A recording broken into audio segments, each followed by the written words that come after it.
Hello, and welcome to Feminism Now, the podcast from the National Organization for Women. I'm senior producer Bethany Brookshire. Native American and Alaskan Native women face disproportionate levels of violence and make up a significant proportion of missing and murdered people. Today, NOW's National President Christian F. Nunez speaks with Christina Haswood, a member of the Navajo Nation and a Kansas State House representative, about the issues facing Indigenous women in this country and how we all can help. And while you're here, we would love to hear your thoughts. Contact us at feminismnow@now.org. And now, let's get to the interview. Hello, everyone. I'm Christian F. Nunez, and welcome back to Feminism Now. Today, we have a really important episode, and I'm really excited to have this conversation. We know many women worry about violence in their lives. But one thing we don't often understand is for some groups suffer from more violence than others. One of these particular groups are Indigenous Americans, and many people don't realize how many women from the Indigenous communities are missing or murdered. That's why our guest today is so very important to this conversation and to ending gender-based violence. She's a Kansas State House Representative, Christina Haswood, who is also a member of the Navajo Nation. So we are so excited, Christina, to have you. Thank you so much for being here. Thank you so much for having me. I'm excited for this conversation. So I'm so happy you're here. And I think it's so important that you have opportunity to talk to our listeners about how missing, murdered Indigenous women are being impacted and what are some things we can do to improve policy and resources for these women. So just starting off, I would first like you just to kind of talk to us about the background on the problem, because I don't think a lot of people really understand how serious this issue is. So could you talk to us more about why having this conversation about murdering missing Indigenous women is so important and how violence really impacts the Native American and Alaskan Native communities? That is such a great question to start us off, and for folks who are getting introduced to this topic, depending on where you pinpoint the start of colonization and to figuring out where did this actually begin. The background of this is, for our people, we feel like this has been happening since that time, way back then, and has continued to perpetuate throughout the time of history. And in modern times, we are still seeing this issue happen, and statistics are continuing to grow. Where I feel like one of the big hiccups in the United States is the way that, or probably around the world, is just the way that the structure of government and structure has happened, where an injustice happens in modern times and the act of seeking that justice is blocked by jurisdiction. It's blocked by the way that the federal government is structured, state and local levels, and the way that, we're talking about law enforcement structure, infrastructure wise, to state policy and how that is played out in the courts. And this issue not only touches back to the beginning of that time of colonization, but like for my community here in Lawrence, Kansas, we had a missing Indigenous person case, and unfortunately, they end up as deceased. And so just about a week or so ago, we had another Indigenous person go missing. Luckily, they were found, but across our country, we see it not only in the United States, but in Canada, in Indigenous populations across the world. Why is this happening seems to be the question. And why is there not much of an effort to address this issue? And we're seeing through the research, other marginalized populations are being impacted, like the LGBTQ plus Indigenous folks, our trans Indigenous folks, and seeing how that statistics are quite alarming as well coming into this. And, this conversation is important because it doesn't get the time and spotlight I feel like it deserves in our policy spaces, let alone in the classrooms of higher academia and in a lot of workspaces. It feels like when I talk about Indigenous issues and policies, sometimes I have to go all the way back to 1492 and get that history lesson. And I often say that that's kind of the reason why Indian country is behind, because so many folks don't know the history of how have tribes gotten here, how many tribes have we lost, and how Native peoples have more of a political status with all these treaties, and how policy impacts us differently either in favor or sometimes unconsciously against us. So it feels like this is part of the bigger issue when we talk about Indigenous and Native American policy issues. Thank you for sharing that and giving us that background because I think it's really important. What do you think is the reason that when we look at statistics, they state that most Indigenous people of every gender are more likely to be victims of homicide? And particularly, we're seeing so many missing, murdered Indigenous women and girls who are victims of homicide and not hearing about it until it's almost like feels like it's too late. That is such a really good question. Why do I think that the reasons for the statistics in homicide, why don't we see it outright in the media in comparison to maybe a non Indigenous person who might go missing or be killed through homicide? I think it's back to the statistics issue. Sometimes our populations are too small for researchers that they'll categorize us as other or we're just not represented in the data, which I think is one of the biggest issues with this is we just don't have that accurate data. And there's also Mhm. mistrust in the system of collecting data and research, that public health mistrust of historical mistrust with Native peoples. And I know other marginalized groups feel that mistrust deeply as well. So it's a conversation I enjoy hearing in the public health space too is that data sovereignty and that we need to train our community to be in these positions of data and research because we need to be protective of that data and that data sovereignty. And when these cases do happen, I feel like a lot of times it's the stereotypes, the microaggressions, the racism that comes into play when law enforcement is taking these cases. What we read about is sometimes like someone is in a situation of human trafficking and they look Native American.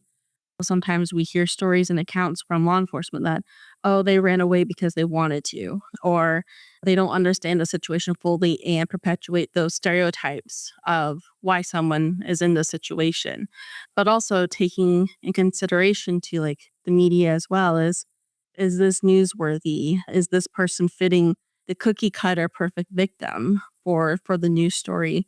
And so that's oftentimes I feel like such a huge barrier that this isn't the perfect victim to showcase on TV, to showcase on a poster in magazines.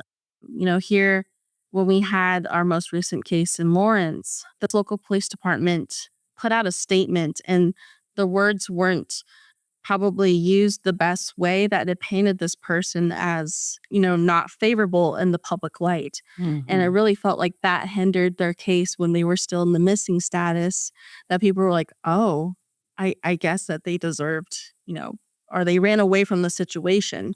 And it's that really showed me how delicate it is of words and vocabulary and timely use, but also at the same time, we don't have an infrastructure for law enforcement to tap into the Native community and say, can you read through this press release before we publicize it? Is this kind of the right Mhm. vocabulary and words? So also those infrastructures lack as well. Yeah, thank you for naming that because I think what we're also seeing is that we're so quick in, Black and brown communities to make the victim responsible for their victimization. And then we have to try to like justify the horrible violence that happened to them as if they had to be some type of contributor to it. And I think this is where we see the racism show up. And then the racism and sexism show up when it comes to women and girls and femmes because I think we're so likely to say, well, what did they do to contribute? Well, they must have wanted to run away, or they must have done something that made the person think that it was okay. And I think what that does, you named it out well, Christina, is then people don't see it as a priority if they feel like somebody had responsibility for what happened to them. And then why should I do anything about it? Yeah, I definitely agree because I feel like when the cases do happen, they're easily swept under the rug and it's like on to next new business. A kind of policy needs to be introduced. And that's why when I helped pass Kansas's Missing and Murdered Indigenous Peoples Training Bill, it was such a monumental step to that conversation of problem solving. Absolutely. And then the lack of trust that exists because of histories of oppression. How do we eliminate the disconnect and eliminate the gaps of data collection to make sure you know what you need to know, but also creating trust in communities that have so often have been harmed? What do you think are some solutions to that? I think, in my perspective, I have a few solutions in mind from a policy maker, but I'm always curious on the community's solutions and perspectives as well. I really think that we need an opportunity to look into these cases and again see where in statute were the gaps and where, especially with Indigenous peoples, there's like a federal, or if it's on native lands on a reservation. We're talking a little bit about jurisdiction and Mhm. how that becomes into play. And that's federal law. And then state law, how does that implement into a case? Then tribal law and policy as well, coming down maybe in the urban area, city and county laws. A lot of this is so many layers into the issue where I feel like it doesn't oftentimes get the attention it needs to figure out where are the gaps in the system that we currently have and where in areas of opportunity can we improve. And with the legislation that I introduced with former state legislator Pankwi Victor's Kozad, the issue was law enforcement's, is this on their radar about the issue of missing more Indigenous peoples? Do they know about it? Do they know the history? And do they know the efforts that have been put into it? And can we get folks the education who are on the front lines of these issues to not only try and diminish microaggressions when they come across a case, but also to know a little bit more of what to do and to work with the community? I think at the community level, there's missing more Indigenous chapters as well that are more community led. And I know some of them are affiliated with the Department of Justice as well. So bridging that gap from community to a government entity, because in reality, when a case does happen, it feels like the community has a faster reaction due to less bureaucracy. But at the same time, at the governmental level, they have the resources to conduct a more thorough search party. They have the influence to influence the policy that's needed to make these cases run more, I would say, more efficient. So, can you tell us a little bit more about how the bill that you introduced and was passed is helping with that? So again, this bill was formally introduced by former state rep Pankwi Victor's Kozak, who's the first Native American female in the Kansas state legislature. And she so graciously took me under her wing my first year in 2021 in the state legislature here in Kansas and asked me to help her get this bill across the finish line. And this was to recommend missing more Indigenous peoples training to our state law enforcement entities. And it was in partnership with the University of Kansas. So it's a free training module that you can access today. And it had support of the Kansas State Attorney General, which was really awesome because at that time we could not be further apart politically, ideology wise, but coming together for this issue for Indigenous peoples was a miracle moment where you see government work for 2 seconds. But yeah, we had this training module and it gave a brief history and what happened in the past several administrations with MMIP. This bill specifically said recommendation and not required, which we knew in a more conservative state, we wanted to give this bill as much success as possible. And so I recognize that, this is a bill that hasn't passed, that doesn't have sharp teeth to it. Hmm. And it really opened up that conversation. I think it really hit the target of what we were trying to do. And most recently, I think there was a media outlet in Kansas City that called several, almost all Kansas state law enforcement agencies and county sheriff office and city police departments to see have they taken this training, and many haven't. So there was a lot of lessons to be learned. So, what the bill are? Is there any consequence if they don't take it, or is it? Because I'm curious if that's part of it. That's my first question, and then my second question is: how does the larger society as a whole contribute to what's happening, and what can they do to help make sure that we're increasing knowledge and elevation of this important issue?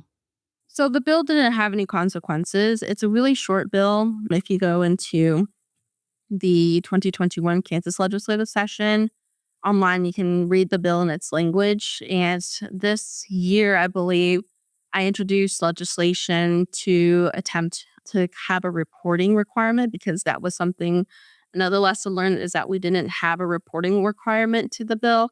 And Okay. that's often common in other bills where you report to a certain committee.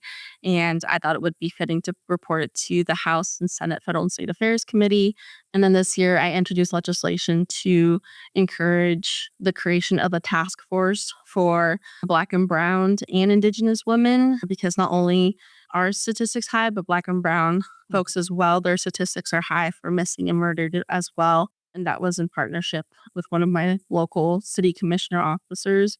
And, just trying to get that infrastructure there and to go through the governmental process does take a while. But we were hoping that would help gather data and experts in our state to give that, unfortunately, credibility and pressure to the state legislature. And unfortunately, those bills went nowhere. But I hope that future legislators and activists will continue to try and get those reintroduced in the coming years.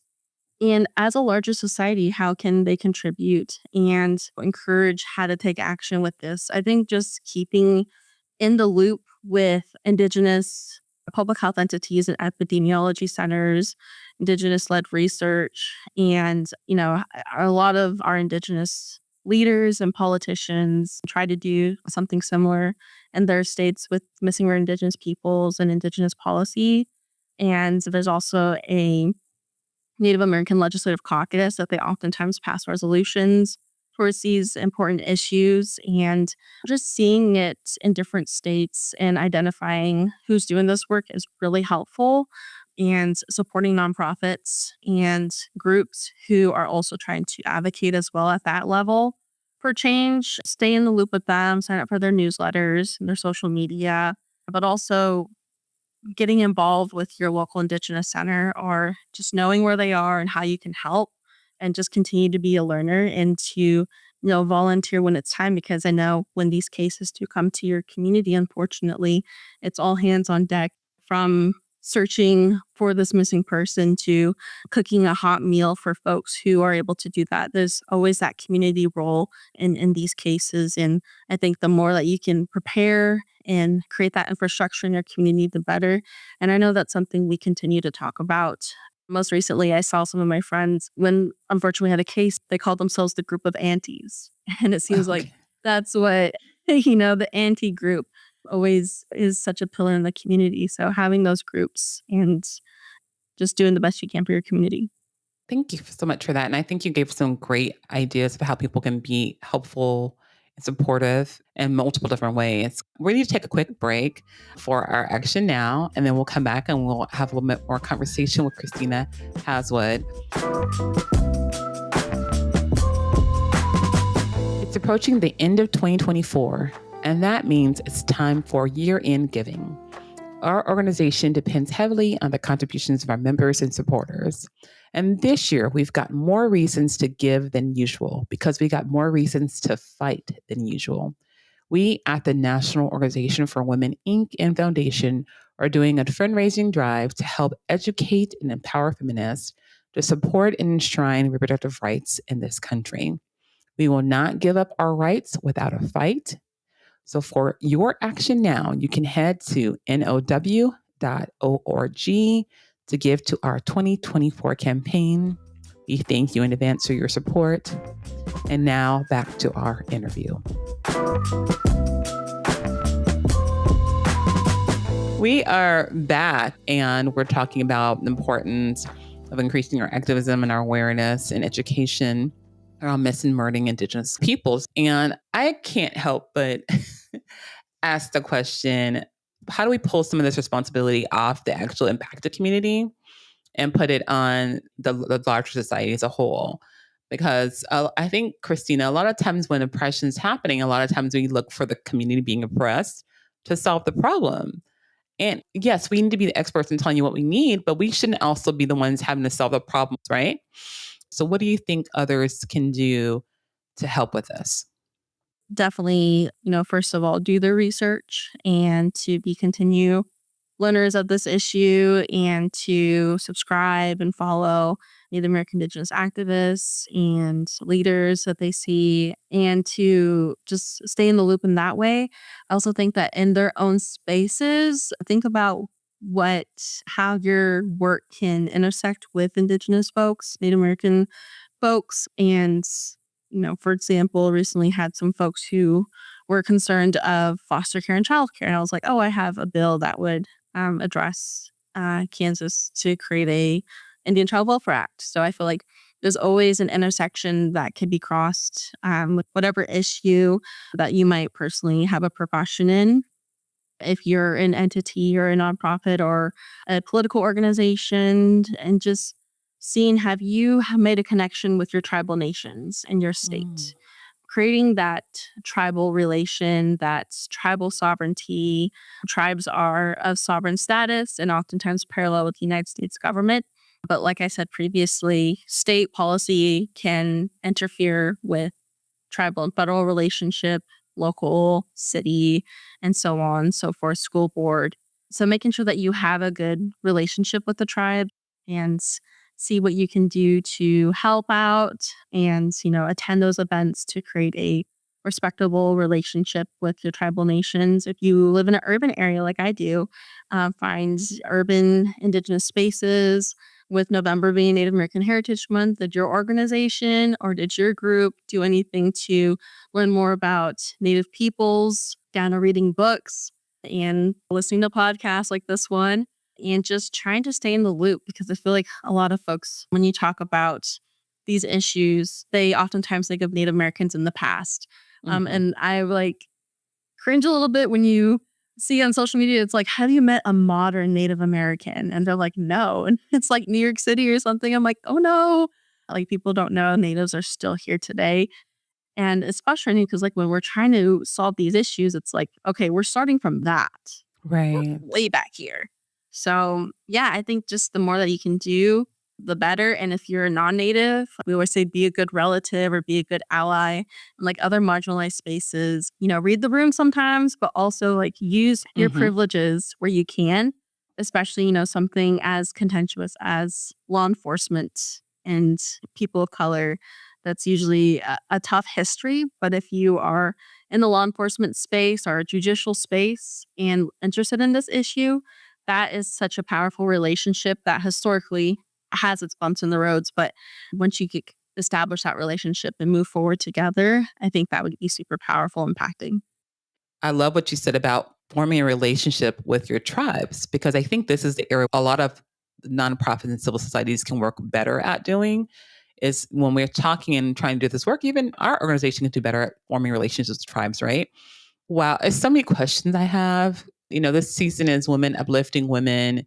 And it's so important that we continue to talk about how we uplift this issue and help families receive justice, I guess, so to say. Talk to me about what justice looks like for missing murdered Indigenous people. What does justice look like? And I feel like I've had the immense privilege to not experience this issue personally. Mhm. So I would be curious on, folks who are directly impacted by this.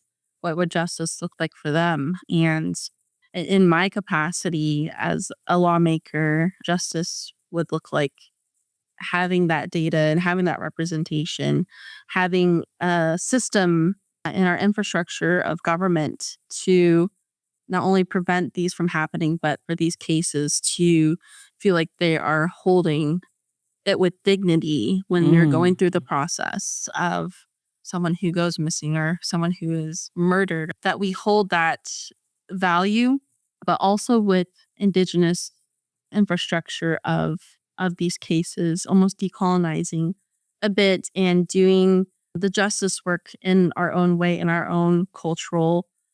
I feel like that's another like intersection is the way that the government functions might not be culturally what we would do reflectively wise. And how do we move forward through cultural values in a system that not only was trying to get rid of us at one point in history, Mhm. but also to work for us just like anybody else.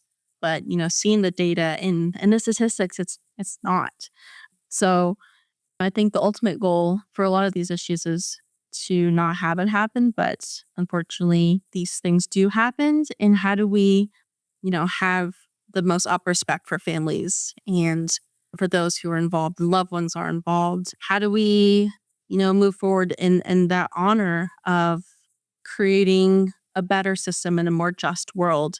Because I feel like when my community wins, our Black and Brown community or Hispanic wins, then that trickles down to the rest of us in marginalized communities. So I try to not only focus on our community, but bring others along in this conversation because it's not just us, unfortunately. Absolutely. And it reminds me of a couple different things, like the Combahee River Collective talks about that when you center the most marginalized, most vulnerable communities, then we center those communities and we work to give them justice, then everyone will experience justice.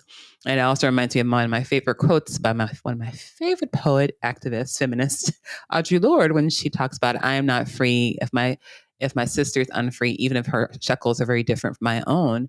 And I think that's exactly what you're speaking to, Rep. Haswood, is the fact that if we can focus and create that dignity and that uplifting of the Indigenous people and their struggle and work to eradicate their oppression, everyone else in turn will also benefit.